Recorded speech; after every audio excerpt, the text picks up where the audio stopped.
Good afternoon, Mark Side with HurricaneTrack.com here with your Hurricane Outlook and discussion, the afternoon version. For Friday, August 4th, let's take a look at the latest from the National Hurricane Center. Invest area 90L with a 60% chance of development as it moves through the Caribbean and into the Bay of Campeche early next week. Farther out to the east, invest area 99L, still with an 80% chance of development.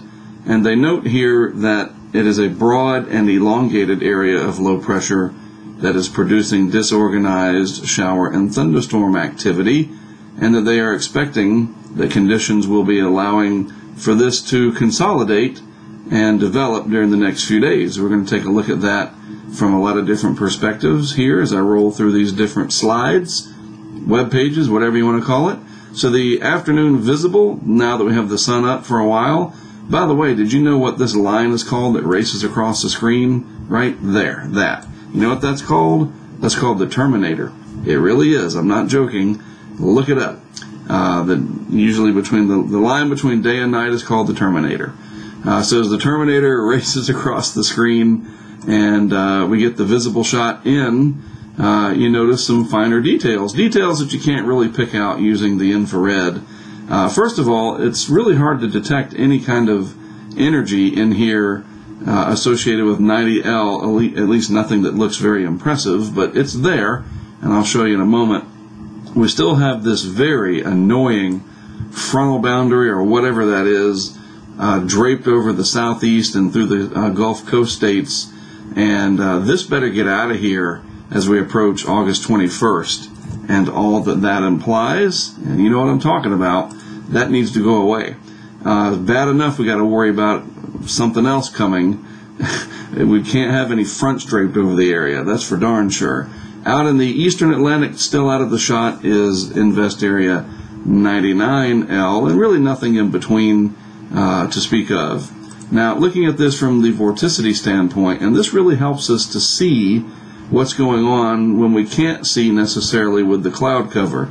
So here's all the energy gathering along the north coast of South America and into the southern Caribbean, and this is going to progress off to the west-northwest with time, and it should try to come together somewhere in this region. Remember, just because it should doesn't mean that it will or has to. And then here's the energy associated with 99L, and that looks pretty impressive. It still has a little bit of disorganization to it. You've got this one lobe sitting over here and a more intense area down here, and they have to consolidate. And as an example, this over here is tropical depression, whatever it is in the Pacific. I forget, but it's not going to bother anybody, so why bother, right?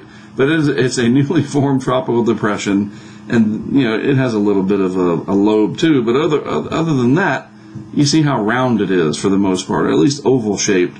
And this is a little bit more oblong, and this is still consolidating. So the different phases of what these look like in terms of the vorticity signatures, and we can monitor this. 99L here, or sorry, 90L here, and then 99 over here, and how these change over the next few days. Looking at the wide shot, this also helps too, getting a broader perspective. Very large envelope of energy associated with 99L here from this tropical wave that rolled off Africa a few days ago. And this does have to bundle itself together if it's going to survive. It can't stay spread out like that. And you can see some of the energy in here, these different clusters of storms, and it's a process. And we'll just monitor it. That's the beauty of this, is that we do have the tools where we can keep an eye on things sometimes every 15 minutes. And then there's more energy sitting over Africa ready to roll off in the days and weeks ahead. Now this is a great feature right here. This is the total precipitable water. And Steve, Delaware Steve, hit me up on Twitter mentioning this, and I'm glad that he did. And you can really see how things look from an even different perspective with this. And so any of the areas that are in blue are going to have very low amounts to almost no precipitable water in the atmosphere. And your areas in the oranges and the reds, towards the top of the scale over here, a lot more moisture content in the atmosphere. So a few things that are very obvious. You've got this front that's still sitting here over the southern United States, a lot of moisture associated with that. And then you've got all this precipitation available anyway, precipitable water in the atmosphere, and you can see a little bit of broad turning with this, right? It doesn't even take much imagination. It's moving off to the west pretty briskly, but there's definitely some broad turning associated with this, or vorticity, spin in the atmosphere. And that's the beginning. That's how these things will start up, and it'll try to consolidate over here. Maybe I should use yellow in the coming days. And then, off the coast of Africa, a definite turning with this moisture plume, and it's real obvious there. So we do have the spin, or the energy in the atmosphere. We do have the moisture, lots of moisture and energy. And you notice that the blue, this dry air, really gets capped off right there. It's not diving in and wrapping around this system. So we'll be able to watch this. Let's take a look at this again tomorrow and see if that's still the case. Or does more of this blue start to infiltrate its in and start becoming enveloped within that system? And if it does, it'll start to choke it off. If it doesn't, then it has a chance to develop. So now that we have sort of the major players, if you will, all the puzzle pieces, what does it look like in the models? I talked about taking a look at the 12Z model guidance. Well, this is the most of the Atlantic Basin from the 12Z run of the GFS, and this is the 850 millibar level vorticity signature. And here's the initial map. There's the energy associated with 99L. That's the west coast of Africa right there. This is the east coast of North America, the United States over here, etc. And then here is the burgeoning energy associated with 90L. So when I put this into motion, let's see what happens over the next few days. This tries to consolidate fairly quickly within the next 24 hours or so as it moves off to the west, and it's got a nice round appearance to it. So you look at that, and again, you try to play detective here. It looks like a system, a storm, or a depression. It's not amorphic in shape, and it doesn't just go away. It's not nearly as strong in this run as it was in prior runs, and we end here at the day 5 mark with it just to the east and north of the Northern Antilles, the Lesser Antilles there. So it's interesting because the Euro, and I'm going to show you that in a minute, basically just kills it off through here. On this run of the GFS, it's not as strong as in prior runs. So I'm starting to wonder, are we going to get burned again with the GFS like we did several weeks back when it was developing a heck of a system? I mean, it's very frustrating because you have to be able to depend on these models, and if they are unreliable, then what good are they, right? And at the same time, as the time period rolls on through here, watch what happens in Central America. The energy just kind of shows up there towards day 4 and 5, right off the western tip of the Yucatan into the Bay of Campeche, and there you go. We'll wait till I contrast this with what we have from the Euro, all right?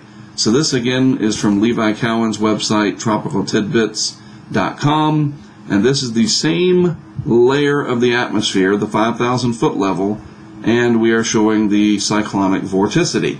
But we're just looking basically at the western part of the basin right now because I want to point out a couple of things. All right, so this is the initial map, and you can see, lots of energy in here, some kind of a lobe sitting right off of Colombia there, and then 99L is just too far off the screen here. We won't worry about that too much. So this is the initial map. This is 24 hours out, 48 hours out, and you see what happens immediately. It starts to try to bundle that energy right in here, closing in on Honduras and Nicaragua. You can see the curvature of the wind barbs through here. It starts to sharpen up and converge and become something. So you're going to see an increase in cloudiness, more convection. That's what this tells me right here, is that this starts to gather itself, by 48 hours, sometime on Sunday. So we keep moving along. Let's get rid of that. And to 72 hours, maybe, if it'll let me. And there it is. It starts to consolidate here just east of Belize, a little bit farther to the south than what it was showing in earlier runs. And you notice really nothing coming in from the east yet associated with 99L. That's 72 hours. Now let's go to 96 hours. At this point in time, it starts to really gather itself right over the Yucatan, and then here, ladies and gentlemen, is 99L. Remember the GFS at 96 hours on the overnight runs, had it farther to the north and quite a bit stronger, definitely. So, and the GFS really doesn't show this. It's like, so which is right?